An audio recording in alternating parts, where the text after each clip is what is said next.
Hey guys, I filmed a video earlier today, back at home, about addiction and sort of some thoughts and some topics about addiction. But I was looking over it and I sort of realized that it wasn't really bespeaking what I wanted it to. It was a bit disparate. It was just all over the place. And although I think I managed to articulate some good points, and I'll try to capture some of those here. It didn't really feel right, so I wanted to reshoot that. I'm actually at my friend's house right now. She has a really beautiful apartment, and yeah, she has all these little figurines that she collects all over the place. It always feels like you're kind of being watched in here. So I thought what I'd talk a bit about is I would talk a little bit about, open up a bit really about my experiences with addiction, what it's sort of been like, how I got out of it, what it's like now I'm out of it. I think that's going to be a big part of this video, because I think that although there's a lot of content that you could reach into that's sort of talking about, how to get over this, how to get over an addiction this way, how to get over an addiction that way, how to modify your behavior through this method, or how to have like a vision. It's sometimes really useful to just actually hear from someone who's been through it and to have sort of like an understanding of what it can be like on the other side. I will have some nuanced points of view. I think I think it's really worth understanding if you're enjoying my content, if you're sort of, if you enjoy the kind of things that I speak about in my other videos, you can probably already kind of tell that the way that I approach things is not really in the 99% category. I'm not going to be telling you some stuff that you can just get everywhere else. I'm going to be speaking from I'm going to be speaking from my own unique vantage point, and I'm going to be trying to bring that forth in a way that is useful and actually offers something to you. So, for me, although I've been pretty much addicted to something or other since I've been pretty young, the biggest two addictions that I had, the ones that really held me down, the ones that really sort of pushed me down, held me in place, was pot and binge eating. They were my two biggest things. And I've sort of gone on and off with alcohol and, pornography and sex, and video games were a big one for me growing up. I mean, like the amount of hours I've spent playing World of Warcraft, the amount of hours I've spent playing Team Fortress, games like that, just took up so much of my time, so much of my energy. And I always kind of just identified with it and looked, and that will be a key theme later on. I always just sort of identified with it and looked at it like, that's just kind of like who I am and what I like. And it was only a little bit later in my teenage years when I started to realize like, this isn't really like, it wasn't really like a super good thing. And it's like, it's actually like when I don't have access to this, I feel really hollow. And there's actually a lot of fear behind this behavior. There's a lot going on behind the scenes, and it's not just a innocent interest. It's like, no, there's a reason that you don't feel like you can really fit in the world. There's a reason you don't really feel passionately connected to things. There's a reason you can't really sit and spend time by yourself in the evening without needing a video game or a bong hit or cheap sex or whatever else. There's a reason why you feel like you need to push into those things, right? There's something underlying that. And that's really where I feel addictions are a bit like an iceberg. Sometimes it's almost like we tend to be sort of myopic through no fault of our own. Usually we don't really have oftentimes the ability to look that bit beyond what's going on. We see what's in front of us, and we see that we have this addiction, and we don't like it. We don't like what that is.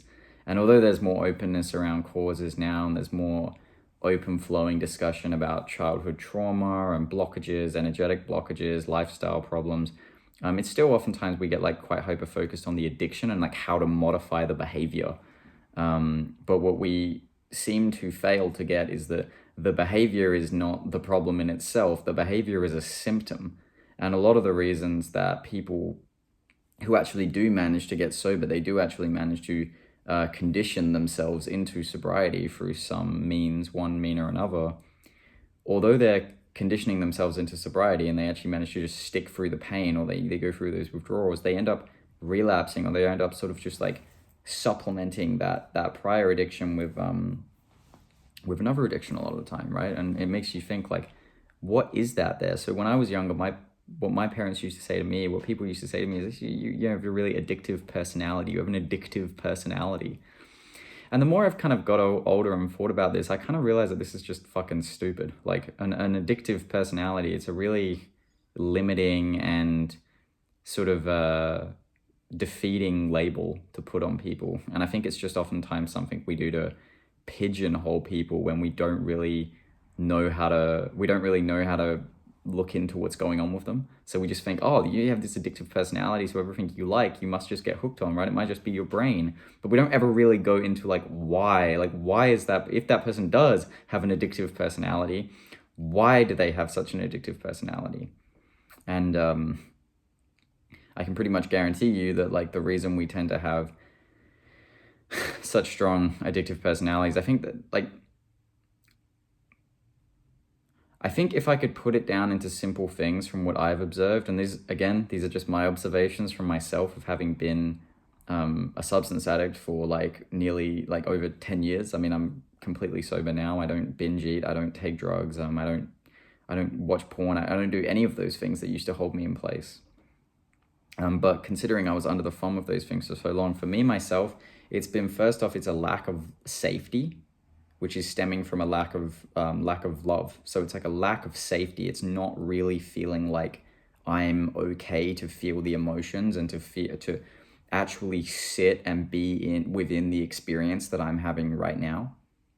So if it's like later on in the evening and I'm just sitting in my apartment, I'm by myself, am I actually able to just sit as myself, by myself? Am I actually able to just be there and know that I'm taken care of, and know that I'm loved, and know that things are okay, and that it's okay to be the way that I am? That's a really powerful question. Can you just sit in your apartment in the evening and be on your couch or on the floor? I sit on the floor a lot. I'm a monkey kind of guy. Can you actually just be all right being there? And it's almost like, sometimes that sounds a little bit funny, doesn't it? Because it's like we're so groomed and conditioned to believe that we should always be doing something. It's almost like if you just, for whatever reason, if you just kick someone's door down, you kick some poor bastard's door down, and you just saw him sitting on his couch, like, with a smile on his face, enjoying the moment and actually enjoying being who he was. Like not doing anything, but just enjoying being in that moment. It would almost look quite bizarre. Maybe we wouldn't even rob the motherfucker after we kick the door in. We'd probably just leave him alone. This guy's clearly, can't rob this guy. He's either too present or he's mentally ill. But really he wouldn't be mentally ill, because if you actually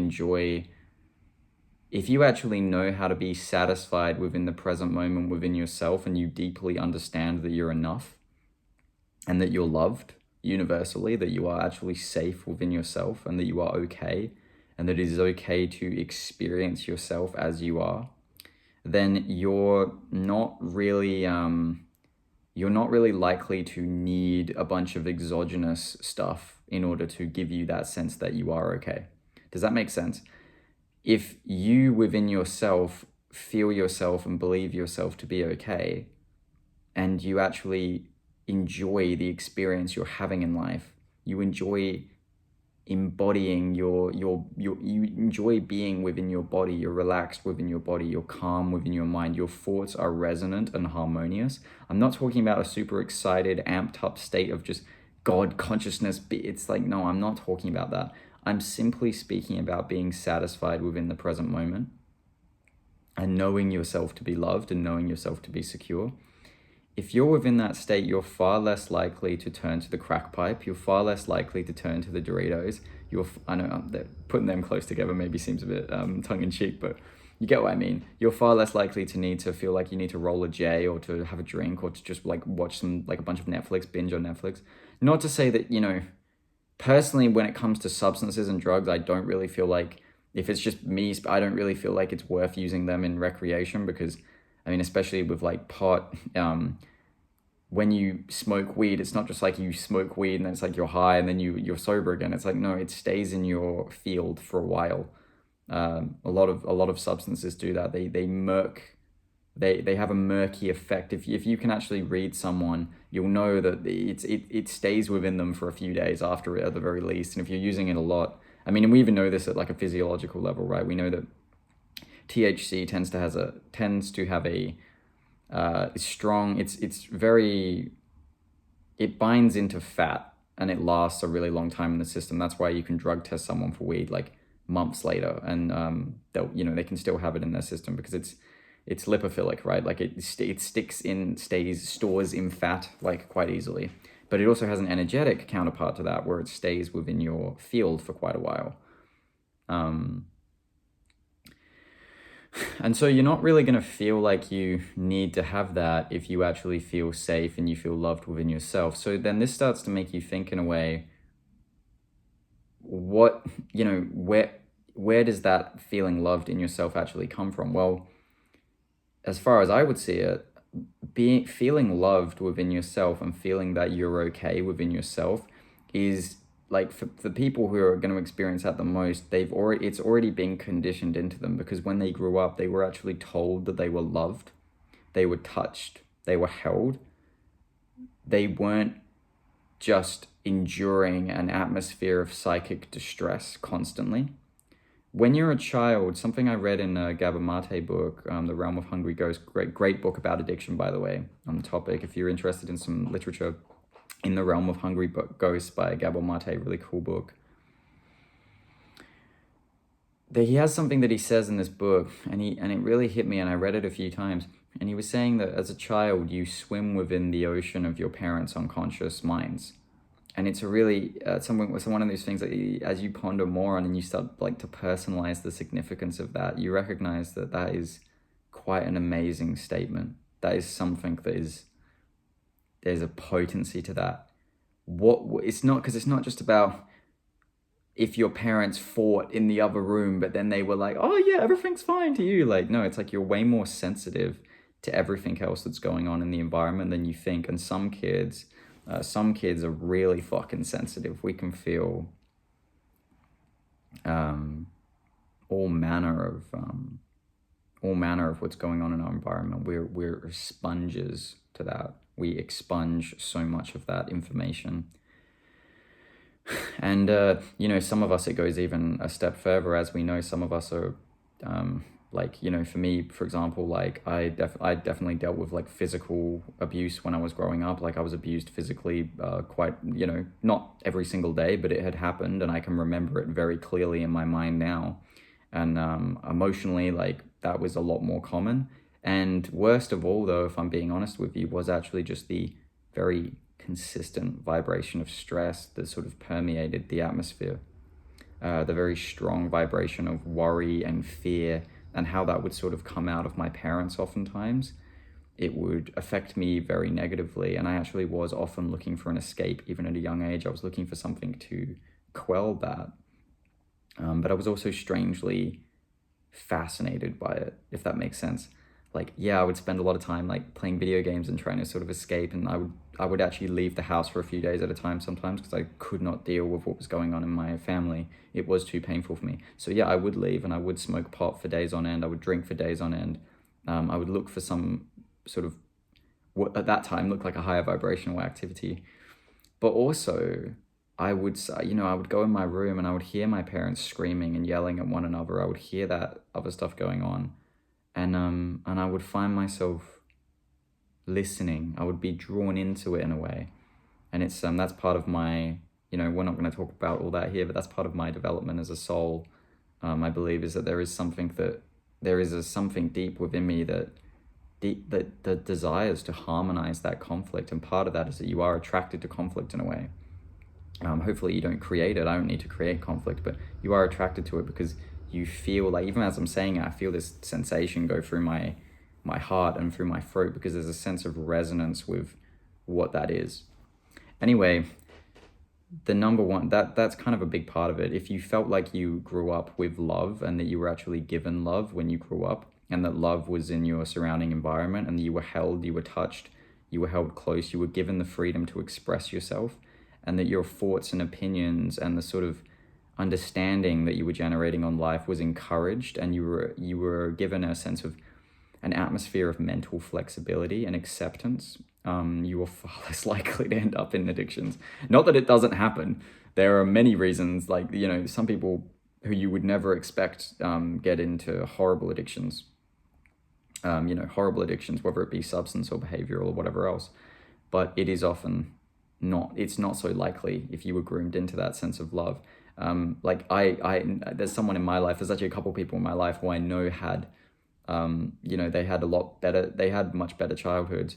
And it is actually quite confusing in a way, I think, to people sometimes, because there's almost like a sense of like, it's quite confusing when you're trying to discuss pain and trauma with them. It's not really something I tend to voice out as much now, but there was a big period of my life where I was often trying to find some meaning or purpose in that, and it did involve voicing it out to people a lot of the time.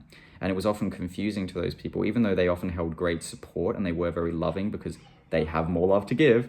If I'm going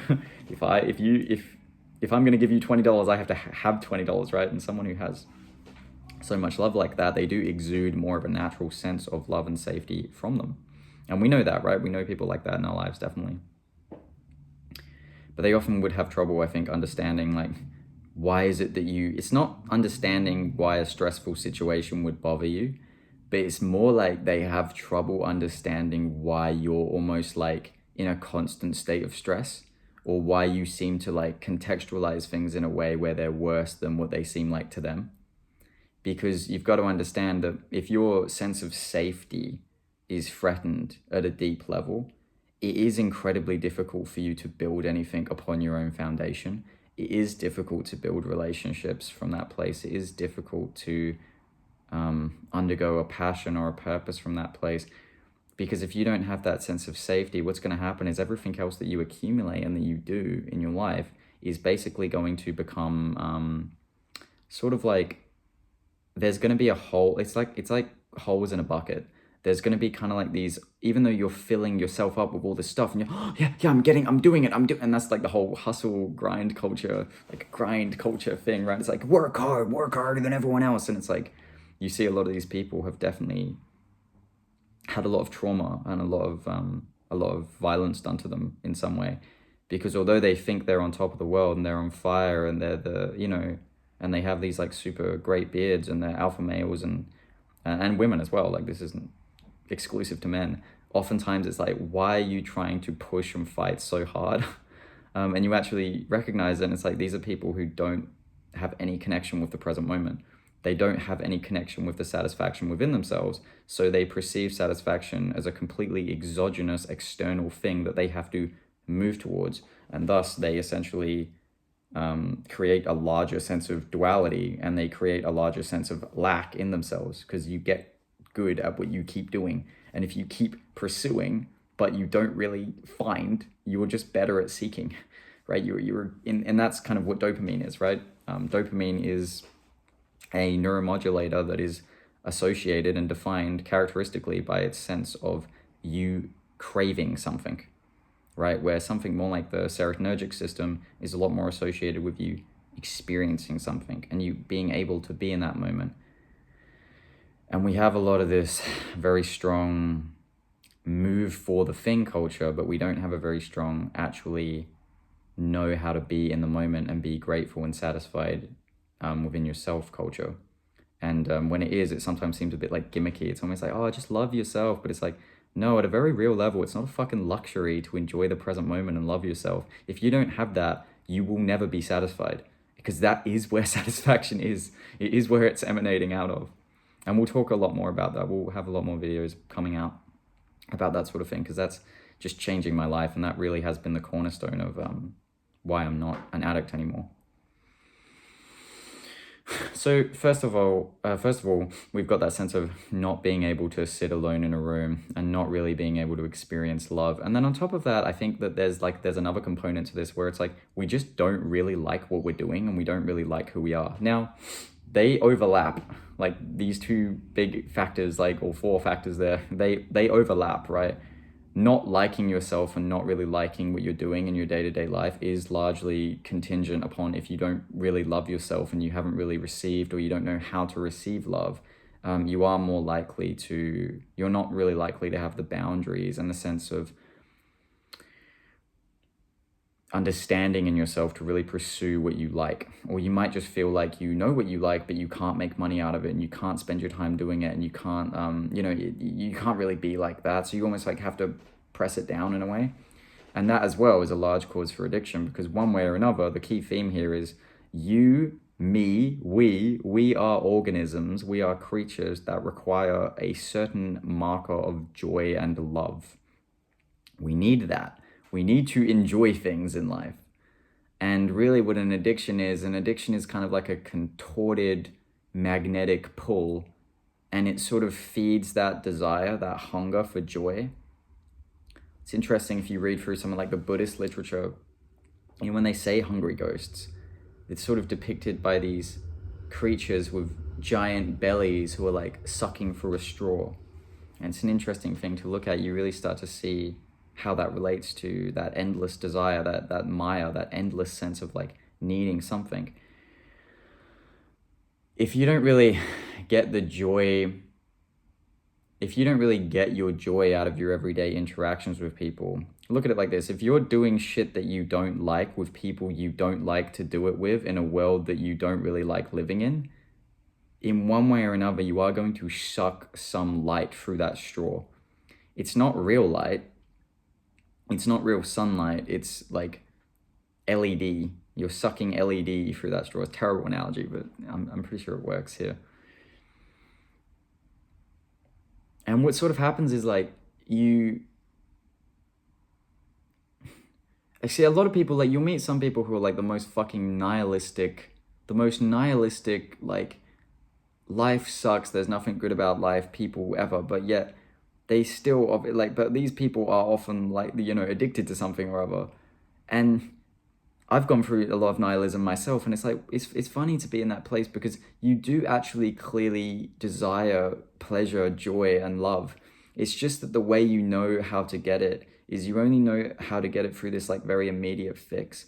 And the really pernicious and devastating thing about these addictions over time, guys, especially the fucking substance addictions,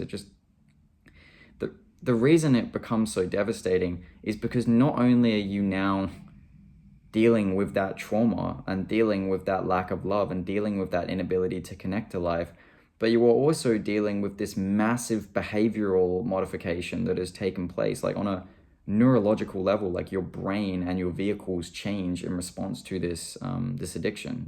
We know this. We know people who can just never really get out of addiction. I've got people in my family who have been addicts since I was born, and they're still addicts. And it's like, it makes you think after a while, like, how could you not recognize this in that time? And it's like, because they're so caught in that cycle that is just what life is to them. And there's not really likely a way around it for them, unless, again, they actually find another way to actually connect to life and experience more love through existence. So let's talk a little bit about that, and let's talk a little bit about how, I'll talk to you a little bit about how I've personally sort of made a lot of headway here. This is going to be a longer video. Obviously, I've got probably another 20 minutes in me here. So hopefully you're getting value out of this. If you are getting value out of it, subscribe, help me grow the channel, like the video, share the motherfucking video to people who you feel like will get some value out of it, or if you feel like this is a good perspective on this. And yeah, how did I get out of it? How have I been getting out of it? How have I been working with it?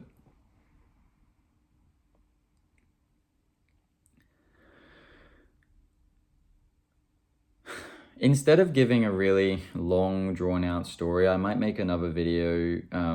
I have made a video on like how I got into and out of being a stoner. You can check that out on my channel. But instead of giving a really long, drawn-out story about how I got into that and what challenges I was facing and how shit I felt when I'd wake up in the morning and all that, I think maybe I'll just kind of go to like what has really worked, because I was one of those people who quit every time they used. right? Like every time I would binge, every time I would smoke weed, every time I would take pills, I would be stopping. With alcohol as well. It's like because I never really aligned with that behavior. I was so disaligned with that behavior because I knew that I could do better in myself. I just didn't know how to do better in myself. And that's what really started to get worrying over time. Is over time it was like I want to stop, but this force, this magnetic pull seems to usurp my reason and my ability to actually make choices within myself. So I'm powerless to it. And that's when I started to understand what people mean in AA and NA. You recognize that, I mean, to call it a disease, it is a disease, it is a dis-ease, isn't it? It's like, it's not an easy way of living. It's not a very pleasant way of living, being a slave, because that is what you are when you're an addict. So I'm sure you probably already recognize that, but it's like you are a slave. You're a slave to an impulse within you, to a magnetic pull, to a magnetic hoist within you. You're a slave to it. And this is not a forgiving, loving, easy master to work with either. This is a very unforgiving, harsh master who essentially you recognize is not really a master at all. They're actually a demonic entity feeding off of you, essentially. That's what an addiction is like. It's an entity that will suck every last thing out of you, so much so that it will literally cause a vacuum in you, in your very essence, to the point where you not only will it suck out of you, but it will suck out from everyone else around you. And that's why a lot of people tend to cut you out of their life when you're an addict like that, because it's basically like you're just taking and taking and taking and you give nothing back. It's pretty horrible to see, actually. It's pretty horrible to be in that and to see that from people. It's very hard to work with addicts like that because their very presence is essentially it's like I said, it's a vacuum, it's a wormhole, it's sucking in everything from its environment. Anyway, what I've sort of found is that I couldn't really manage to change no matter what kind of behavioral or discipline level I had. I had a lot of information, a lot of people tell me that, and I actually was pretty hardcore into meditation and stuff around the times I was most addicted. I had a lot of people tell me that it's like, oh, you've got to sit through it and learn this and that. But I think what the missing piece was for me is that even though I'd quit for a period of time, I didn't really have anything to reapply that energy into. And I didn't have a grander vision of what my life could be. I didn't have a better vision of who I could be as a person. So because I didn't have a better vision of who I could be as a person, I would just sort of get sucked into the atmosphere of what was happening. So if it was around me, or even if it wasn't around me, I'll just end up doing it again. And I can't tell you how many times I was so convicted that I had in fact stopped, and then I would find myself like, just in the pits of it, spending all day in bed, like drinking fucking hard cider, smoking doobs and eating shit, and just laying there feeling so disgusted. And so it's almost like the level of disgust you feel starts to ramp up to the point where it's like you need more of the substance just to numb that. And you tell yourself you're going to quit. And I kept going through it again and again and again. But the thing that never really seemed to change is that I wasn't really a different person, because I'd stop and I'd feel some level of like strength that came from being able to endure through the withdrawal, and I'd feel some level of power in that. But it wasn't really enough for me to change my sense of identity and to change my like core beliefs around what I was doing. So what's really worked for me is I've had to change my core beliefs around who I am as a person, what my purpose is. And I've also had to change, I've had to rewire the kind of value I have in my own mind, if that makes sense. I get a bit emotional, speaking about this. I'm pretty sure this isn't going to be a tear up, but I can feel it, in my face when I say it. I think what I realize now, what I didn't realize then, is that I am actually enough as I am.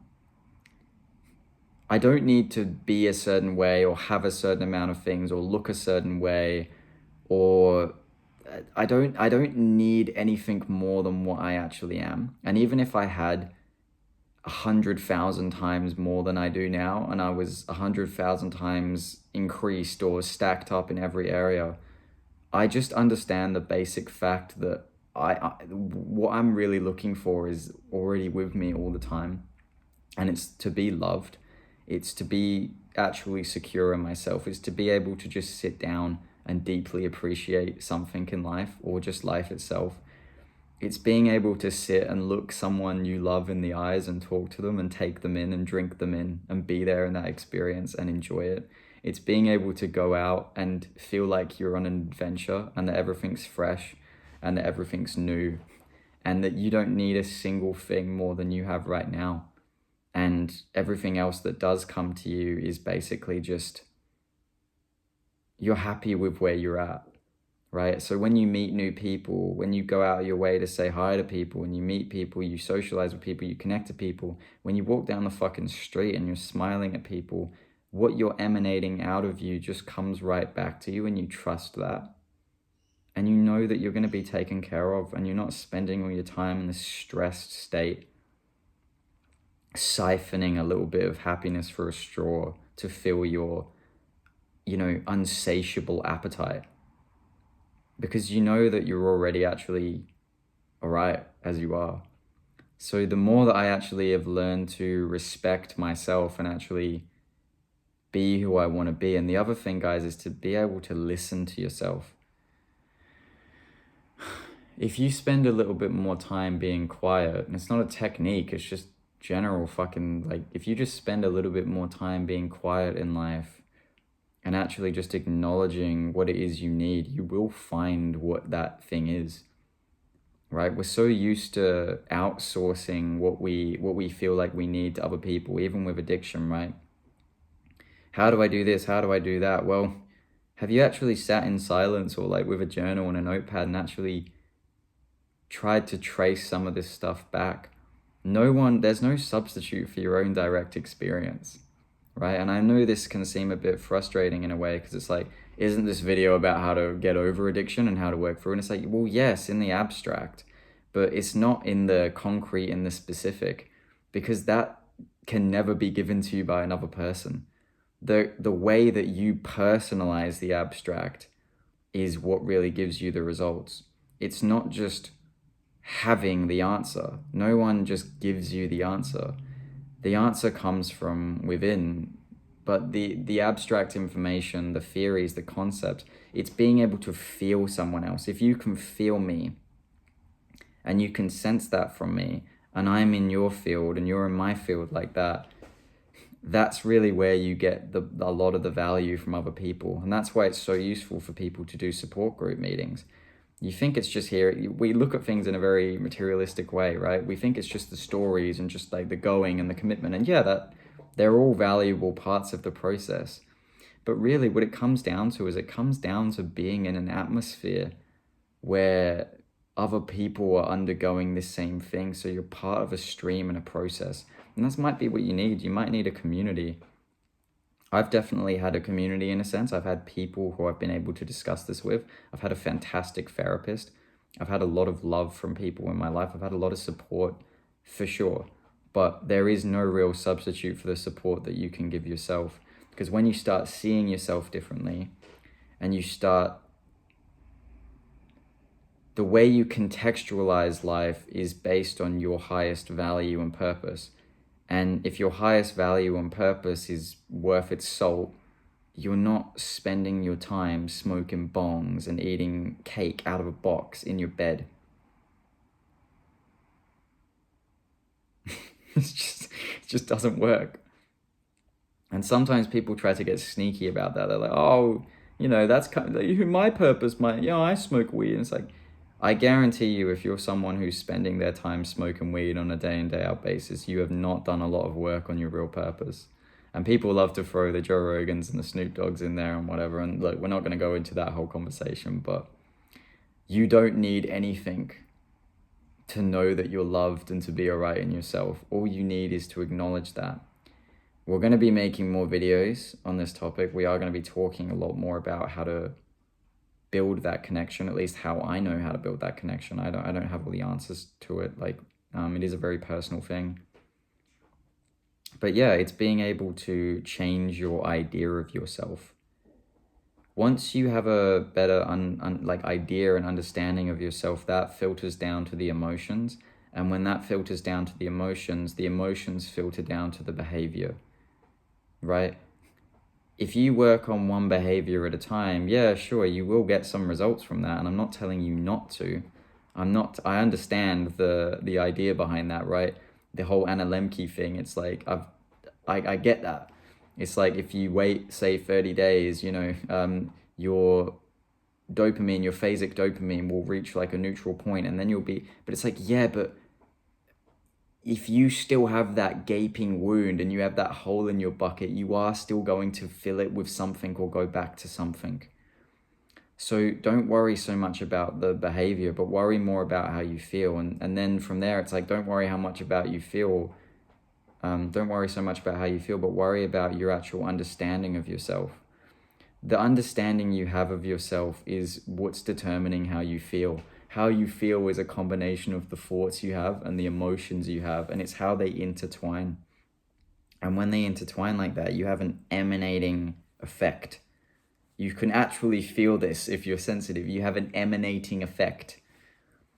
And from that place, it's like, if your thoughts are self-defeating, low-value, negative thoughts, that you're not enough and that you don't have enough love and that you don't feel loved in yourself and you don't feel competent, you don't feel like you have safety or understanding or any grace, and then that hits the feeling, the emotion level, when it's like, emotionally, obviously, it's like, emotionally you're feeling that off of those thoughts, and then that precipitates a feeling out of you, and then that just kind of attracts, right? That just kind of like attracts, and that sort of like determines your behavior. There's no behavior that isn't connected to the way that you think, or at least some aspect of your sub or unconscious mind. You might not be necessarily aware of that pattern, but it is definitely running you. And it is not natural or normal to feel stress and lack every day. And there is a better way, and you don't need a fucking doobie or a bottle or a whole cake to feel that. You are worthy of that in yourself, and trust me. I've been in some pretty low places, and I've not really had the easiest upbringing. But I know that I am loved in myself, and I know that I don't need some outside substance to feel that. And that is what I hope for you as well. So I hope that you got some value out of hearing about some of this, and just from like maybe it's just a bit of a more of a nuanced perspective for you. Maybe it's just a bunch of shit you've already heard. I hope not. And yeah, as I said, subscribe, help me out. Like the video if you enjoyed it, if you got anything out of it. If you did not, then definitely don't like the video, because that would be a false, shitty kind of behavior from you. I hope you're having a beautiful day. I hope you're feeling good. I hope things are working out for you. I've had a pretty busy one today. I'm just waiting for my friend to come home, and I'm gonna make her dinner. And then we are probably gonna hang out and watch some silly TV shows and fuck around. And I'm gonna have a phone call as well very shortly. So yeah, that's me. Hope you got something out of this, and I'll see you next time.